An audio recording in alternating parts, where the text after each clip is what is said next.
హైదరాబాద్లో చలి తీవ్రత పెరిగింది. పొగమంచు చల్లగాలితో కూడిన వాతావరణం ఉండటంతో పట్నం ప్రజలు ఉక్కిరిబిక్కిరి అవుతున్నారు.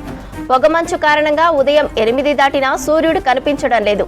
రానున్న రోజుల్లో చలి తీవ్రత మరింత పెరిగే అవకాశం ఉందంటున్నారు వాతావరణ శాఖ అధికారులు. చలి తీవ్రతపై మరింత సమాచారం అనిల్ అందిస్తారు. తెలంగాణ రాష్ట్రంలో చలి తీవ్రత రోజు రోజుకు పెరిగిపోతుందని చెప్పవచ్చు.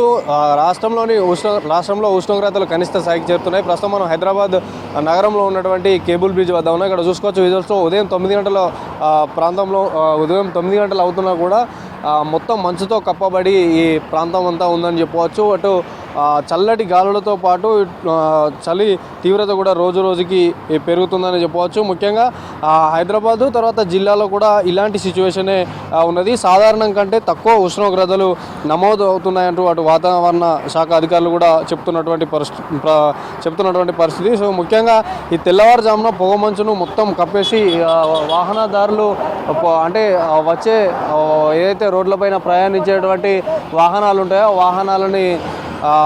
వాహనాలు ఏవైతే ఉంటాయో వాహనాలు మంచు కారణంగా లైట్లు వేసుకుని వస్తున్నటువంటి పరిస్థితి. ఎందుకంటే ముందు వచ్చే వాహనాలు ఈ మంచు కారణంగా కనబడవు కాబట్టి లైట్లు 9 గంటల వరకు కూడా లైట్స్ ఆన్ చేసుకొని ప్రయాణం చేస్తున్నటువంటి పరిస్థితి. ముఖ్యంగా అంటే దీంతో ముఖ్యంగా మనకు చూసుకోవచ్చు రాత్రి సమయాల్లో సాధారణం కంటే రాత్రి సమయంలో కనిష్ట ఉష్ణోగ్రతలు నమోదవుతున్నాయి. తర్వాత ఈ వాతావరణంలో మనకు రీసెంట్గా ఏదైతే ఈ చేంజెస్ వాతావరణంలో వస్తున్న ఈ మార్పుల కారణంగా వైద్యులు కూడా పలు సూచనలు చేస్తున్నారు. చిన్నపిల్లలు వృద్ధులు ప్రత్యేకంగా శ్రద్ధ తీసుకొని ఉన్ని దుస్తులను ధరిస్తేనే ఈ చలి తీవ్రతను రక్షణ ఉంటుందంటూ కూడా చెప్తున్నారు. ముఖ్యంగా 2026 జనవరి సీజన్లో దాదాపు ఇప్పటివరకు 8 డిగ్రీల కనిష్ట ఉష్ణోగ్రత నమోదైంది అంటూ కూడా అటు వాతావరణ శాఖ అధికారులు చెప్పినటువంటి పరిస్థితి. ఇక ఈసారి ఇప్పటివరకు నమోదైన కనిష్ట ఉష్ణోగ్రతల వల్ల ఇటు వృద్ధులు కూడా కొంత అనారోగ్య సమస్య పడినటువంటి పరిస్థితి ఉంది. ఎందుకంటే ఈ 60 ఏళ్ళ పైబడిన వారిలో రక్త కణాలు లాంటివి రక్తం గడ్డ కట్టే సమస్యలు ఎక్కువ ఉంటాయి కాబట్టి ఉండి దుస్తులు ధరించి 9 గంటల తర్వాతనే వారు బయటికి వస్తే చలి తీవ్రత తగ్గినాకనే బయటకు వస్తే ఆరోగ్యంగా ఉంటారు. ఆ తర్వాత చలి తీవ్రత నుంచి రక్షణగా ఉంచుకోవాలని కూడా చెప్తున్నారు.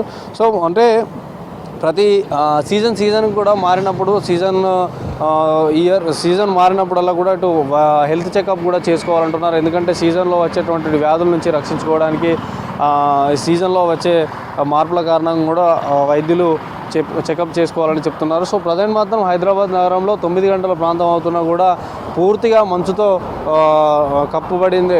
మంచుతో మొత్తం చూడొచ్చు. ఇక్కడ ఏదైతే ఈ కేబుల్ బ్రిడ్జ్ ఉందో ఈ కేబుల్ బ్రిడ్జ్ వద్ద కూడా నగరవాసులు ఇక్కడ ఈ ఏదైతే మంచును ఉంటుందో ఇక్కడ అందాలను కూడా మంచు యొక్క అందాలను కూడా చూడడానికి వస్తున్నారు. ఉదయం పూట ఫోటోలు కూడా దిగుతున్నటువంటి పరిస్థితి. సో రానున్న రోజుల్లో కూడా చలి తీవ్రత మరింత పెరిగే అవకాశం ఉంది కాబట్టి దానికి తగ్గట్టుగానే జాగ్రత్తలు తీసుకోవాలంటూ కూడా చెప్తున్నారు. ముఖ్యంగా ఈ నిత్యావసర సరుకులు ఏదైతే ఉదయం పూట ఇటు పేపర్ బాయ్ కానీ అటు మిల్క్స్ డిస్ట్రిబ్యూట్ చేసే వాళ్ళు కానీ ఇతరత్ర ఏదైతే పనులకు వెళ్ళే వారు ఎవరైనా ఉంటారో ఆ తర్వాత GHMC కార్మికులు ఈ ఉదయాన్నే వర్క్ చేయాల్సి ఉంటుంది. వీరు కూడా ఈ చలి తీవ్రతను ఎక్కువగా ఉంటుంది కాబట్టి ఉన్ని దుస్తులు ధరించి వాళ్ళు జాగ్రత్తలు తీసుకోవాలంటూ కూడా అటు వాతావరణ శాఖ అటు వైద్యులు కూడా చెప్తున్నటువంటి పరిస్థితి. ఈ చలి తీవ్రత రాను పెరిగే అవకాశం ఉంది. ఎందుకంటే మనకు రీసెంట్గానే చూసాం ఢిల్లీ తరహాలో హైదరాబాద్లో కూడా గాలి నాణ్యతలో మార్పులు వస్తున్నాయి. సో ఇది ఎక్కువగా టూ వీలర్స్ పై వెళ్ళే వారిపైన కూడా ఇంకా కొంచెం ఎక్కువగా ప్రభావం ఉంటుందంటూ కూడా చెప్తున్నారు. గాలిలో నాణ్యత తగ్గి ఇలాంటి కాలుష్య రహిత జాబితాలో మనకు తెలంగాణ హైదరాబాద్ నగరం ఇప్పటికే దేశంలో 7వ స్థానం ఉంది. సో ఈ చలి తీవ్రతకు అది 2 తోడైతే కొంచెం ప్రమాదకరమే అని చెప్తున్నారు. సో చలి తీవ్రత మాత్రం రోజుకు పెరుగుతుందని చెప్పవచ్చు. ఇది ఈ రోజుకు సంబంధించినటువంటి చలి updates. Video journalist Siddiq, Anil, V6 news, Hyderabad.